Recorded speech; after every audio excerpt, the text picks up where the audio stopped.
Ну, собственно, в данный момент мы готовимся к кругосветной экспедиции с помощью только мускульной силы. Таких путешествий пока никто в мире и в истории не делал. Было несколько попыток, было даже несколько человек, которые заявляли, что они что-то подобное сделали, но этому нет подтверждений. И мы несколько лет назад вместе с моими друзьями решили попробовать это сделать.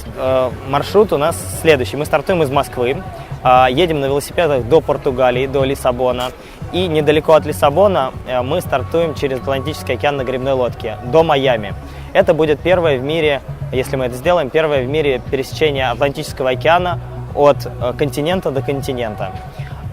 Затем мы немножко отдыхаем, конечно, в Майами, двигаемся из Майами до Фэрнбекс, в общем, до Аляски. Мы двигаемся на велосипедах до тех пор, пока позволит погода.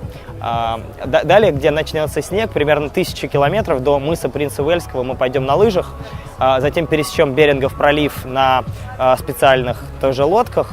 И дальше мы пересечем Чукотку также на лыжах и на лодке сплавимся по реке Анадырь до поселка Галимый.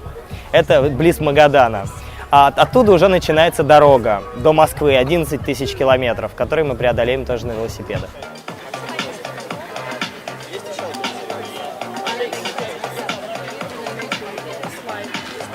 С помощью этого кругосветного путешествия мы хотим привлечь внимание к проблемам плохих, некачественных продуктов питания в России. Мы будем питаться максимально экологичной едой. Во время атлантического этапа мы будем есть специальную сублимированную еду, которая занимает, с одной стороны, очень мало места, с другой стороны, она очень питательная и, кстати, даже очень вкусная. В остальные этапы путешествия мы не будем брать с собой весь запас еды, мы будем уже на месте что-то придумывать, но, естественно, это будут не бигмаки и не там сэндвичи, это будет что-то сбалансированное и полезное.